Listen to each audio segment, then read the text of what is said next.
2002년 7월 13일 새벽 1시 30분경 서울 노원구 상계동의 한 2층 주택에서 불이 났다는 119 신고가 접수됩니다. 소방관들이 신고를 받고 현장에 도착했는데 다행히 불길은 이미 기세가 많이 꺾여 있는 상태였습니다. 다친 사람은 없었나요? 진화를 마친 소방대원들이 집 안으로 진입했을 때 안방에서 차마 눈을 뜨고 볼 수 없는 장면을 목격합니다. 세 구의 시신이 발견된 겁니다. 세구나요. 이 집에 살고 있던 35살의 씨 그리고 10살, 6살 난 두 아들이었습니다. 발견 당시 엄마 씨는 장롱 앞에 쓰러져 있었고요. 10살이었던 큰아들은 방 중앙에 깔린 노란 이불 위에 6살밖에 안 된 둘째 아들은 창가 근처에 쓰러진 채 발견됐습니다. 엄마와 첫째 아들은 외출복 차림이었습니다. 반면 둘째 아들만 속옷 차림이었습니다. 사건 발생 시각이 새벽 1시 반이라는 점을 생각해보면 차림새가 눈에 띄었습니다. 화재가 진행된 경로를 역추적해보니까 처음 불이 시작된 발화점은 현관 부분이었습니다. 인화성 물질이 현관부터 지방까지 이어져 있었습니다. 누군가 고의로 불을 냈을 가능성이 있다, 이렇게 판단을 했습니다. 숨진 세모자 곁에 벽시계가 하나 발견이 됐는데요. 새벽 1시 28분 19초 정도에 멈춰져 있었습니다. 이웃 주민이 119에 화재 신고를 한 시간보다 약 2분 정도 앞선 시간이었어요. 수사팀은 뜨거운 열기로 벽지가 타고 그 충격으로 벽시계가 바닥으로 떨어지면서 작동을 멈춘 것으로 추정했습니다. 불길이 번진 순간 그 시각이 남아있다는 거군요. 외부에서 침입을 해서 들어온 흔적은 없었나요? 내부가 심하게 불탄 데다가 잔불 정리를 위해서 물을 뿌린 상태였어요. 범인의 동선을 파악하기는 어려웠습니다. 그렇다면은 이 세 사람은 왜 사망한 걸까요? 부검 결과 씨와 첫째 아들의 기도에서는 매, 즉 까만 그을음이 전혀 발견되지 않았습니다. 사람이 숨을 쉬게 되면 연기를 들이마시면서 까만 그을음이 내부에서 발견돼야 되는데요. 그게 없다는 건 불이 나기 전에 이미 사망한 상태였다는 뜻입니다. 화재가 나면 생존자들은 본능적으로 탈출하기 위해서 창문이나 문 쪽으로 가기 마련이거든요. 그런데 씨와 첫째 아들은 안방 가운데서 발견됐습니다. 불이 나기 전에 이미 사망해 있었다는 또 다른 증거인 셈입니다. 두 사람의 사이는 뭐였나요? 안면 부위에 흉기로 좀 난타당한 흔적을 발견했습니다. 사인은 두부 손상이었습니다. 뒷머리를 비롯해서 얼굴까지 둔기로 무려 20곳이 넘는 집중 공격을 받은 상태였습니다.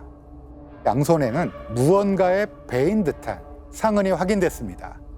어떤 물체를 감싼 상태에서 둔기에 맞아 찢어진 상태로 판단되었습니다. 마지막 순간 두 손으로 꼭 안고 있었던 건 자신의 두 아들이었습니다. 범인은 같은 무기로 10살 큰아들은 7곳, 둘째 아들은 4곳을 무참히 공격했습니다. 뭘 이용해서 때렸던 걸까요? 폭 약 3cm 정도의 단단한 원형 둔기에 의해 생긴 손상으로 해석되었습니다. 따라서 망치 종류의 둔기가 사용됐을 가능성이 매우 높아 보입니다. 실제로 안방 바닥에서도 보이는 것과 같이 망치 같은 둔기에 찍힌 흔적들이 확인됐습니다. 눈에 보이는 거 없이 무차별적으로 공격을 가했다는 뜻이네요. 그리고 한 가지 안타까운 사실도 추가로 발견됐습니다. 둘째 아들의 기도에서 그을음이 발견됐습니다. 화재가 발생했을 당시 둘째 아들은 아직 살아있었을 가능성을 강력히 시사하는 겁니다. 그래서 둘째 아들은 대피를 하다가 창문가에서 발견이 된 거군요. 대체 무슨 원한이 있길래 불까지 질렀을까요? 자신의 흔적을 감추기 위해 의도적으로 불을 지른 것으로 보입니다. 특히 어린아이들까지 무차별적으로 공격하는 점, 엄마에게 필요 이상의 과도한 폭력이 집중됐다는 점에서 강한 감정이 실린 이른바 오버킬 양상이 확인됩니다. 종합해 볼 때 범인은 피해자와 개인적인 원한 또는 치정 관계에 얽힌 인물이 아닐까 추정이 됩니다. 목격자는 없었나요? 새 모자가 살던 다가구 주택 2층에 부부가 살고 있었는데요. 밤 10시 30분 무렵에 악하는 여자 비명 소리가 들렸다. 그리고 싸우는 소리가 들렸다. 이렇게 진술을 했습니다.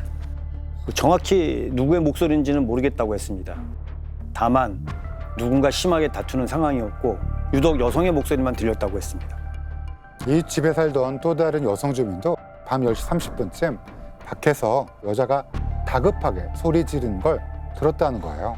증언을 토대로 범행 시각을 밤 10시 30분 전으로 추정했습니다. 그런데 아래층에 살던 주민이 밤 12시쯤 위층에서 쿵쿵거리는 큰 소리를 들었다고 말하는 겁니다. 아이들이 안 자고 뛰는구나 뭐 이렇게 대수롭지 않게 생각을 했다고 합니다. 그때까지도 위층에 누군가 살아있었다라는 얘긴데 이런 천인공노할 짓을 저지른 범인 대체 누굴까요? 범인은 이 집의 구조나 생활 환경을 아주 잘 알고 있었다고 보입니다. 그 방화에 사용된 인화물질 때문인데요. 바로 시너였습니다. 원래 페인트를 희석하거나 닦아낼 때 사용하는 물질인데요. 당시 씨는 1층에서 미술학원을 운영하면서 물감을 개거나 세척할 때 시너를 사용하고 있었는데 현장에서 화실의 제품과 같은 종류가 발견됐습니다. 게다가 집 전화선이 끊겨 있는 것도 확인이 됐습니다. 피해자들이 외부에 신고를 하거나 구조 요청까지 못하도록 미리 차단할 의도였던 걸로 보입니다. 주목할 부분은 세 모자 모두 안방에서 공격당했다는 점입니다. 만약 완전히 낯선 침입자였다면 피해자들이 곧바로 경계하거나 저항했을 가능성이 아주 높죠. 그런데 범인은 피해자들을 자연스럽게 안방으로 들어가게 만든 뒤에 범행을 저지른 것으로 보였습니다.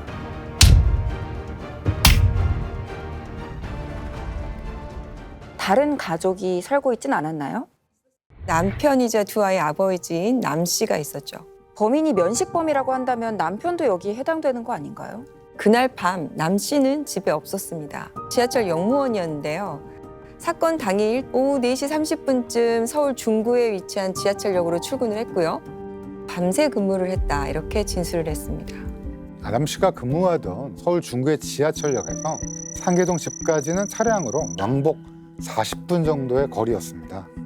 남 씨는 밤 10시 30분쯤 매표소에서 목격이 됐고 새벽 1시 30분에는 숙지실에 있었다는 진술이 나왔습니다. 그 사이인 밤 12시 무렵에는 아래층 주민이 위층에서 쿵쿵거리는 소리를 들었다고 했고요.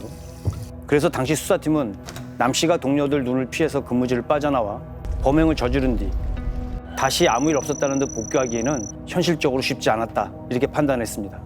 혹시 다른 의심스러운 인물은 없었나요? 경찰은 앞서 이웃 주민들의 진술 가운데 여성 비명만 들렸다는 부분에 주목했습니다. 그래서 범인이 여성일 가능성도 열어두고 수사를 진행을 했습니다. 여성이 혼자서 망치로 세 사람을 살해를 할 수가 있을까요? 범인이 기습적으로 피해자의 머리를 먼저 가격을 하면 의식을 잃거나 평형감각을 잃고 저항불능 상태에 빠지게 됩니다. 몽롱해지거나 기절한 상태가 되기 때문에 여성이라고 할지라도 가능하다고 봅니다. 여성 중에서 용의자라고 지목할 만한 사람이 있었나요? 막내 여동생이 있었는데요. 남편을 제외하곤 가장 자주 드나들었던 인물이었고 집안 형편이나 피해자들이 어떻게 사는지도 누구보다 잘 알았습니다. 막내 여동생은 전반적으로 인지 능력이나 상황 판단이 다소 미숙한 상태였어요. 그래서 과연 혼자 이렇게 치밀하게 계획을 세워서 범행을 저지를 수 있느냐 의문이 계속 제기되었다고 합니다. 하지만 강력사건 수사에서는 가장 가까운 주변의 그 알리바이부터 확인해야 하는 게 당연한 거고요. 동생의 당일 행적을 추적을 하게 됩니다. 어땠어요? 이웃들이 비명을 들었다는 시각이 밤 10시 30분이었잖아요. 그때 막내 여동생은 서울 영등포구의 한 참치집에서 아르바이트를 하고 있었다는 사실이 최종 확인되었습니다. 불이 났던 시간에는 뭘 하고 있었을까요? 당시 교제 중이던 남성과 대림동 자택에서 통화한 기록이 확인이 됐습니다.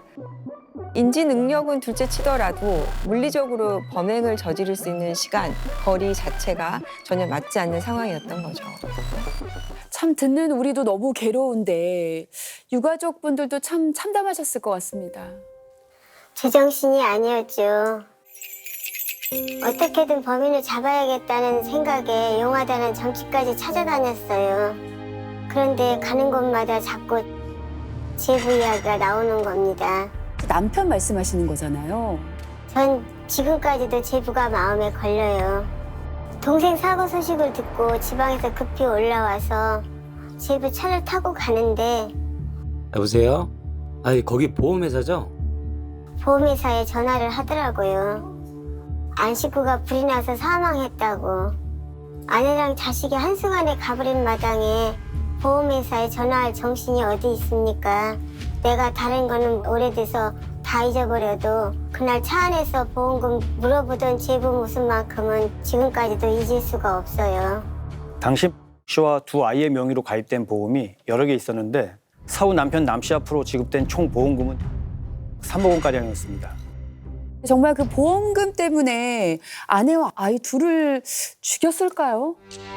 보험 가입 내역을 보시면은 A생명 직장인 마스터 보장보험, 대중교통 안전보험 66,800원 납부, B생명 직장인 보험에 월 41,400원 납부, 그리고 C생명 무배당 안보험에 12,100원씩 납부했다고 나와 있죠. 그 월 보험료가 3만 원에서 4만 원, 또 6만 원에서 7만 원 정도의 보험이 가장 그 범죄에 많이 이용된다는 사실입니다. 한 달 납부금은 적으면서도 납부 기간과 상관없이 사망을 하게 되면 큰 금액의 보험금이 지급되기 때문입니다. 가입 내역을 좀 더 자세히 들여다보면요. 휴일 사망 시 6천만 원, 재해 사망 시 1억 원이라는 휴일제 사망 특약들이 촘촘하게 들어가 있습니다. 세모자가 사망한 날짜가 2002년 7월 13일 토요일이에요. 보험약관상 금요일 오후 12시부터 일요일 자정 사이에 발생한 사고는 휴일재해로 분류가 되거든요. 보험금이 훨씬 높아지는 조건이었던 겁니다. 단순한 우연의 일치일 수도 있겠지만 가족이 가입한 보험의 특약 조건까지 아주 상세하게 잘 알고 있는 인물의 계획 범행일 수도 있다고 읽히는 지점입니다. 남 씨와 관련된 그 보험 사건이 하나 더 있습니다. 세모자 사건이 발생을 하고 약 5년 뒤인 2007년 10월의 일인데요. 지하철 역무원으로 야간 순찰을 돌던 중 넘어졌고 손에 들고 있던 무전기 안테나에 양쪽 눈이 찔려 실명을 했다는 내용이었습니다. 남 씨는 사고 발생 8일 만에 근처 안과에서 시각장애 1급 진단서를 발급받았습니다. 남 씨가 진짜로 실명을 했다는 거예요? 실제로 보험회사 조사관들이 남 씨 집을 방문했을 때 남 씨가 벽을 더듬으면서 생활하는 모습도 보였다고 합니다. 그런데 직장 동료들은 남 씨가 평소처럼 출근을 했고 또 정상적으로 근무를 하고 있었다고 진술을 했습니다. 실명을 한 사람이 계속 근무를 했다고요? 남 씨가 그 단 한 곳의 보험사에 청구한 금액만 약 18억 원이었습니다. 시력을 잃었다 하면은 경제 활동 자체가 어렵다고 보기 때문에 최고 수준의 중대 휴장애로 분류가 되고 있습니다. 실명보험금은 사망보험금 다음으로 규모가 큰 편입니다. 보험사가 수월하게 생각하고 지급을 보류했지만 남 씨는 5개월 지난 뒤에 이번에는 종로에 있는 대형 대학병원에 가서 다시 장애 진단을 받아서 보험사에 보험금을 재청구합니다. 지금은 뇌파 검사를 통해서 실제 시신경 반응 여부를 확인하기도 합니다. 하지만 당시만 해도 환자가 아무것도 보이지 않는다고 지속적으로 호소하면 의사로서도 객관적으로 걸러내기 어려운 한계가 분명히 있었습니다. 빈틈이 있었던 거네요. 그래서 결국 보험범죄 특별조사단이 남 씨를 직접 추적하기 시작을 했는데요. 남 씨가 평소 험하기로 굉장히 유명한 수락산 등반을 자주 했다는 사실이 확인이 된 거죠. 조사관들은 등산객인척 접근을 해서 자연스럽게 친분을 쌓았고 술자리까지 같이 함께하게 됩니다. 남 씨에게 소주병을 건네면서 이게 몇 도짜리냐 물어보죠. 남 씨는 써져 있는 작은 글씨를 보면서 23도네. 눈이 좋았어, 심지어. 시력이 그 와중에. 그래서 결국 그 보험사는 해당 자료를 근거로 해서 18억 원의 보험 지급을 최종 거부했습니다. 유가족이 남 씨를 불신하게 되는 또 하나의 결정적인 이유가 있습니다. 동생이 아버지 앞으로 아파트 한 채를 사드렸어요. 그리고 아버지가 돌아가시기 전에 그 아파트를 누구에게 줄지 유언장을 작성해서 공증까지 해놓으셨거든요. 그런데 나중에 확인해 보니까 유언장이 이상하더라고요. 한쪽은 유언장의 원본이고 다른 한쪽은 정본인데 원본에는 수증자가 으로 되어 있는데 정본은 남땡땡으로 고쳐져 있네요. 변호사 사무실이나 법무법인에 보관이 되어 있고 정보는 당사자가 보관을 하는데 두 개를 대조하면 다른 게 나타나면 결국에는 정본이 위조됐다 이런 뜻이죠. 남 씨 역시 문서를 위조한 사실 자체는 인정을 했습니다. 명백한 사문서 위조 및 횡사죄에 해당하는 행위죠. 아버지께서 남기신 그 아파트는 결국 어떻게 된 거예요? 아파트는 제보가 가져갔고 3억 원 정도에 처분한 걸로 들었습니다. 이미 상속 절차가 끝난 뒤에 위조 사실을 알았어요. 공소시효가 지나서 법적 처벌로 이어지지는 못했습니다. 너무 분하고 억울했죠.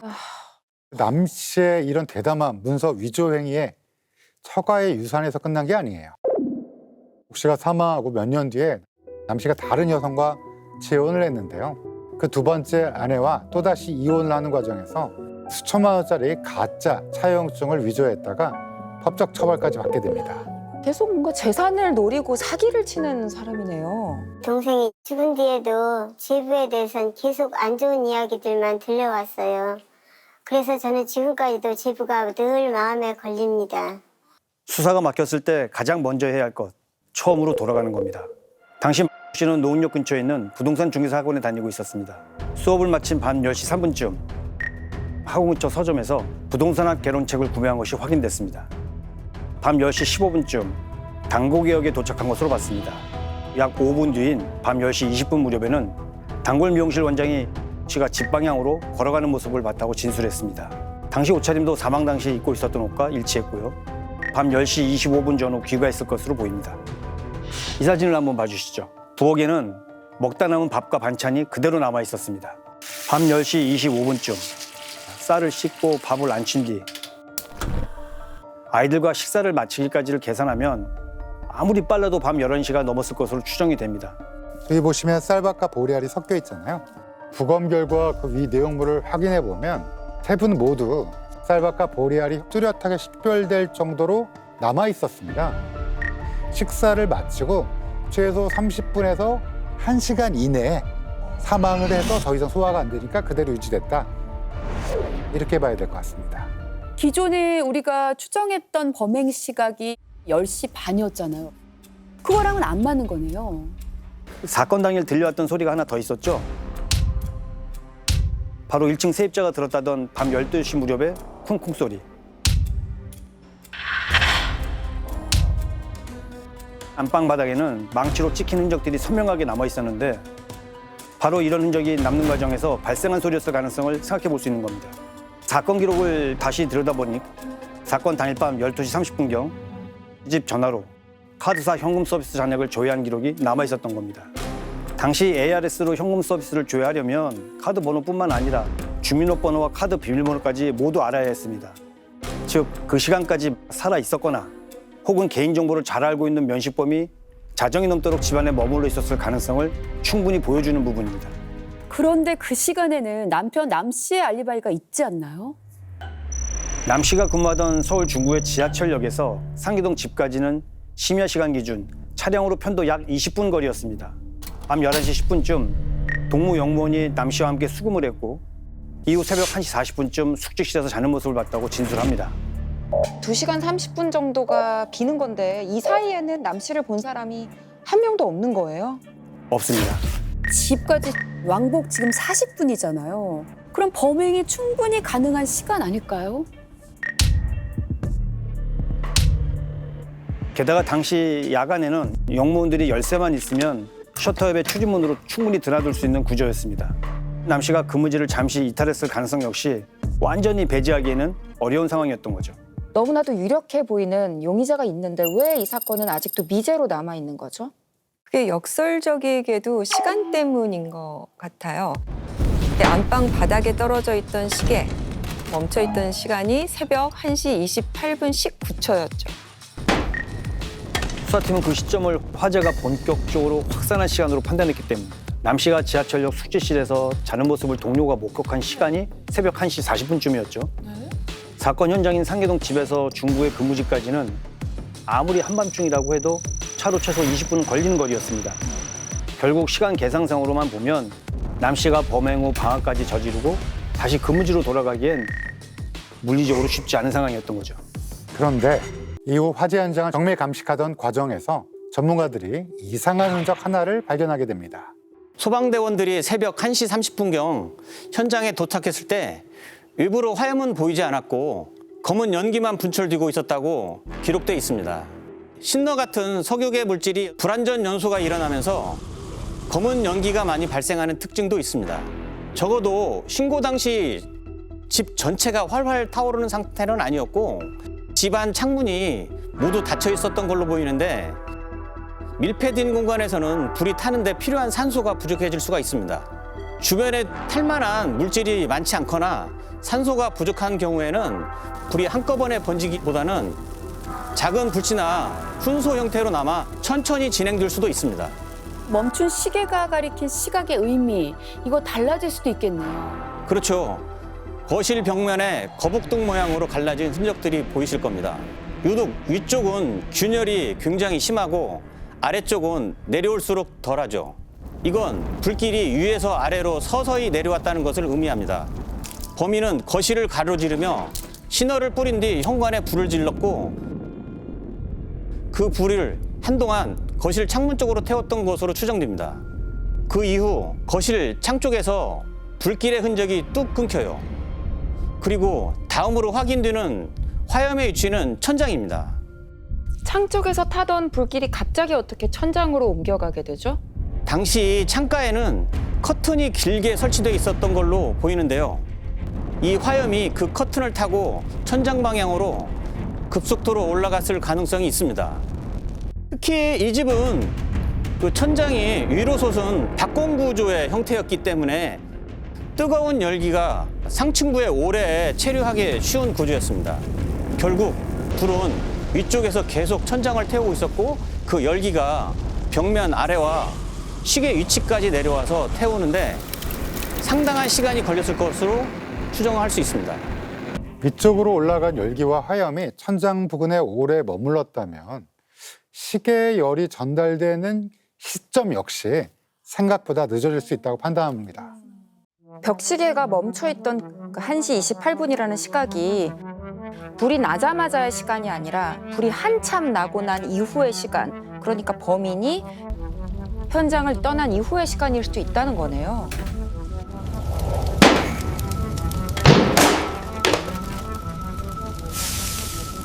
야, 그럼 불이 난 시각을 어느 정도로 추측하시나요? 저는 천장에서부터 시계가 있는 위치까지 열기가 서서히 내려오는데 최소 30분에서 그 50분 정도는 걸렸을 가능성이 있다고 봤습니다. 실제 방화 시점은 밤 12시 40분 전후였을 가능성을 생각해 볼 수 있습니다.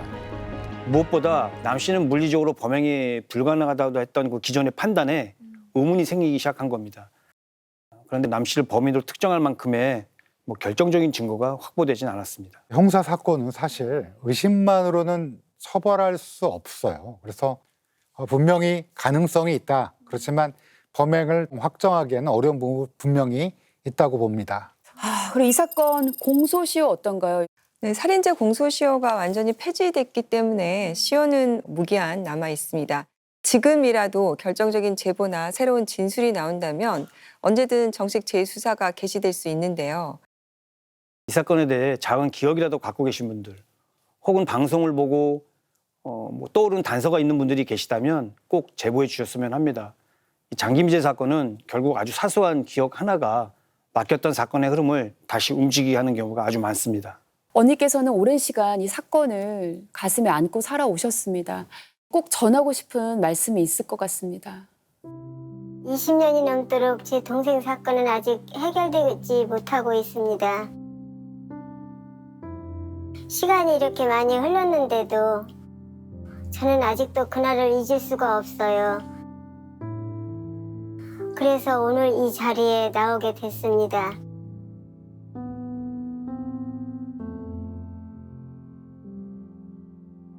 누가 제 동생과 조카들을 죽였을까요?